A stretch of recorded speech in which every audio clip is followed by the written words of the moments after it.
जी महाराज बोले ये दहेज में मैं मणि भी तुम्हें दे रहा हूं। भगवान बोले भैया मणि की हमें कोई जरूरत नहीं है, तुम तो पूजा करना, हमें टाइम नहीं है इस मणि की पूजा पाठ करने। जो भी सोना निकले सो भेज देना द्वारकापुरी में। जो नित्य प्रतिदिन 60 तोले सोने को रोज देती थी, 60 तोला सोना वो मणि देती थी। और जो सोना सोना है वो हमें भेज देना, मणि वो तुम पूछते रहो, तुम्हारी भी कीर्ति बनी रहेगी। तो कन्हैया के साथ में तीसरा विवाह सत्यभामा का हुआ। भगवान के चरणों में सत्यराज जी महाराज ने प्रार्थना करी, नमन किया और कन्हैया सत्यभामा को लेकर द्वारकापुरी में आए। सत्यभामा का भी बड़ा जोरदार स्वागत हुआ। भगवान के 3 विवाह हो गए। एक दिन भगवान घूमने के लिए निकले, अर्जुन को साथ में लेकर चले जा रहे हैं और कालिंदी के तट पर पहुंचे। यमुना जी के किनारे एक कन्या कठोर तप कर रही थी, जिसने अपने सारी शरीर को तृण के समान सुखो दिया था तपस्या करते करते। कन्हैया ने अर्जुन से कहा कि भैया अर्जुन, ये कोई राजकन्या बैठी हुई है, इसने अपने शरीर को पत्तों की तरह सुखो दिया है तपस्या करते करते। पूछ के तो आओ कि किस प्रयोजन से ये तपस्या कर रही है। अर्जुन गए और उनसे पूछा कि देवी, आप इस नितांत घनघोर जंगल में तपस्या कर रही हो और तप का प्रयोजन क्या है आपके?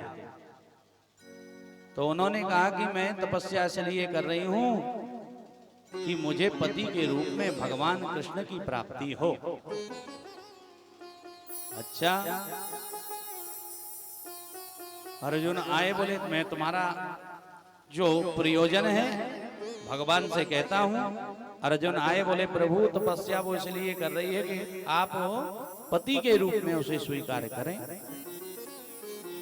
भगवान बोले भैया तुम्हें मालूम नहीं कि 3 पत्नी तो पहले ही है। अब कालिंदी ने मन में ऐसा विचार किया, सूर्य की पुत्री है। यदि मन में संकल्प उन्होंने ले लिया है तो अवश्य में भी हम उनकी भी मनोकामनाओं को पूर्ण करेंगे। और आज भगवान का 4था विवाह कालिंदी के साथ में संपन्न होता है। भगवान के 4 विवाह हो गए। भगवान द्वारकापुरी को आए। धीरे धीरे समय व्यतीत हुआ और भगवान का 5वां विवाह है। बिंद और अरविंद नाम के जो राजा थे, दोनों भाई थे। दोनों की परम लाडली बहन थी जिसका नाम है मित्रवृंदा। वह परम सुंदरी थी और उस परम सुंदरी के साथ में बिंद अरविंद ने भगवान कृष्ण के साथ में अपनी बहन मित्रवृंदा का विवाह संपन्न कराया। भगवान का 5वां विवाह मित्रवृंदा के साथ में संपन्न हुआ। और भगवान का 6वां विवाह भद्रा के साथ में संपन्न हुआ। और अवधपुरी के राजा हैं नग्नजित जी महाराज, जिन्होंने तपस्या प्रण कर रखा था कि जो एक नाथ से 7 बैलों को नाथ देगा उसके साथ में मैं अपनी कन्या का विवाह करूंगा। ऐसा प्रण ले लिया। देश देशांतर के राजाओं को बुलाया और वो स्वयंवर रख दिया कि भैया इस स्वयंवर में एक ही शर्त है कि जो 7 बैलों को एक नाथ में नाथ देगा उसके साथ में मैं अपनी कन्या का विवाह करूंगा।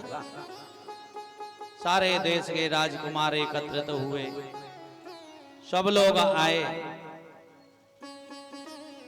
और स्वयंवर प्रारंभ हुआ। महाराज नग्नजित ने अपनी शर्त सबको बताई अब बैल तो ऐसे नहीं थे कि भैया साधारण बैल हो, अपार ताकत है उनमें, इतने शक्तिशाली बलशाली कि मनुष्य की यदि खुशबू भी आ जाए तो समझ लेना कि ऐसे लग रहा था कि ये प्रलय कर देंगे। और जैसे ही देश देशांतर के राजकुमार बैलों के पास में जाते हैं और उनके उग्र स्वभाव को देखकर उनने सोची कि भैया नाथना मातना तो ठीक है और बिना मौत के मर जाएंगे, जान बचे तो लाख उपाय, बचे रहे तो और दूसरा विवाह कर लेंगे, हमें वो शादी करवानी नहीं है कि जिसमें जान ही चली जाए। सब लोगों ने अजमाया लेकिन नग्नजित की प्रतिज्ञा पूर्ण नहीं हो पाई। सारे संसार के राजकुमार आए, नग्नजित का मन जो है उदास हो गया। महाराज ने सोचा कि भैया मैंने कहां से कहां ये प्रतिज्ञा कर ली, अब तो मेरी कन्या कुमारी रह जाएगी, संसार में ऐसा कोई वीर नहीं है जो मेरी प्रतिज्ञा को पूर्ण कर सके। ये मही जो है ये पृथ्वी वीरों से विहीन हो गई है। सब लज्जित, सारे राजकुमार लज्जा से मुंह नीचा करके बैठे हुए थे। अब क्या जवाब दे,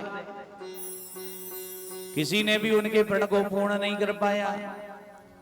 कन्हैया को पता चला कि नग्नजित जी महाराज बड़े परेशान हैं और उनकी प्रतिज्ञा को संसार के किसी भी